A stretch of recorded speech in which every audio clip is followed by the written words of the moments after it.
Alright, welcome back. We're going to go through real quickly TrueNAS core to get it set up and connect it to Active Directory and set up some shares for some users.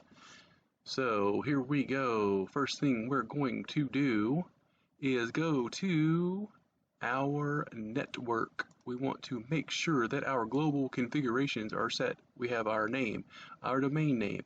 We have our correct DNS server pointing to our Active Directory. We have our default gateway set. And then next we're going to go to Directory Services, Active Directory. We're going to want to make sure that we have our domain name set, and we're going to log in with an administrator credentials to get it connected to Active Directory. So one way that we can verify that is by going to the shell and typing in wbinfo-g to show us all of our groups. And we want to see our users. We just change that to a U, and there's our users. So right now we're using administrator credentials to get everything connected to Active Directory. So we are connected, and I have user 1 and user 2 accounts set. So that is perfect. So we're going to go back here to Active Directory. Now, the only time you would ever need to come in here and hit rebuild directory service cache is if you add a new user to Active Directory so that they can have access to the shares. Alright, so once we've done that, we're going to jump up to storage, go to pools, and we got to create a pool.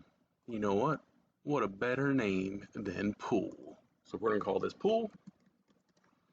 And we're going to click this just so we can get our disks in. I'm just going to take the first 2 disks and click the arrow over. Alright, cool. Everything is good there, and we're going to hit create, confirm, and create pool. So now we have a pool.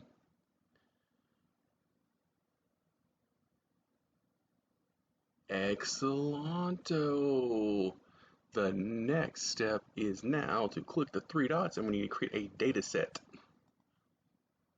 And we're going to call this dataset dataset.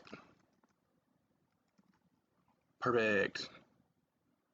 Gonna hit, oh, last thing, we got to change that generic over here to SMB. That's the type of share we're going to be using here just in one moment. So I'm going to go over here and hit submit, and bam, we have that data set. So now we're going to go down, it's gone. So let's add one. So we're going to call this guy, we're going to travel down that path here, go there, go there. We're going to call this pools, or we're going to call this files. How about that? Files. And just and submit. Okay, cool. So files is there now. So that should be our share. So let's check our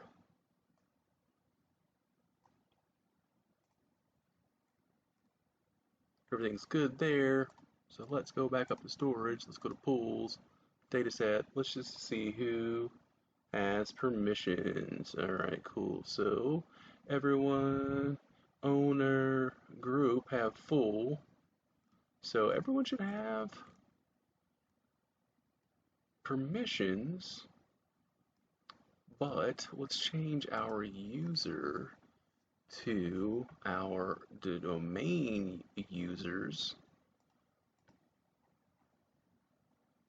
We don't have multiple data sets, we don't need to do that, but we're going to hit save.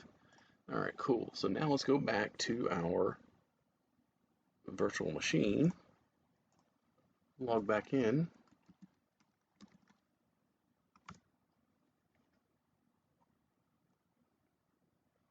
go to our file explorer, and go to network, and go to here, go to files. Still have a problem getting in. Okay, that's fine, that's fine.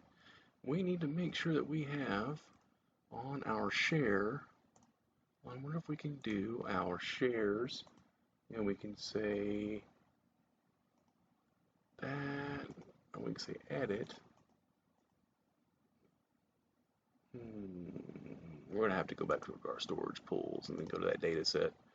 then we're going to have to tell it what's up. So we're going to have to go to edit permissions, and it did not like that. So everyone allowed, everyone owner full control.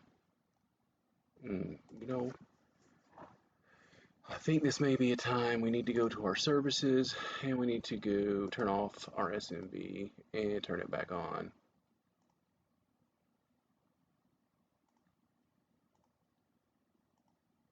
Let's refresh here.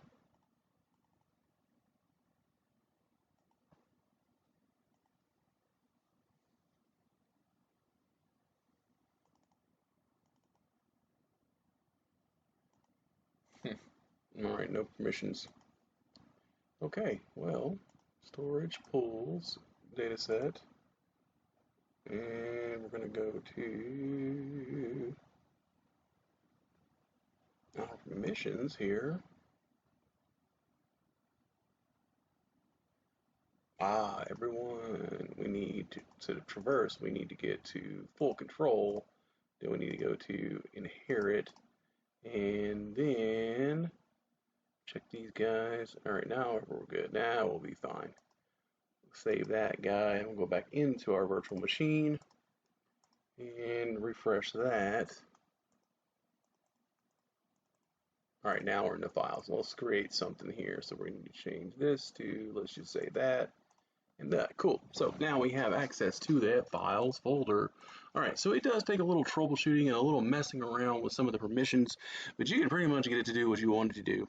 It's just going to take a little bit of time and, you know, just research. So I guess that's the most important thing here is just sticking with it and doing some research. Lots of good resources out there on this. And if you have any questions, let me know.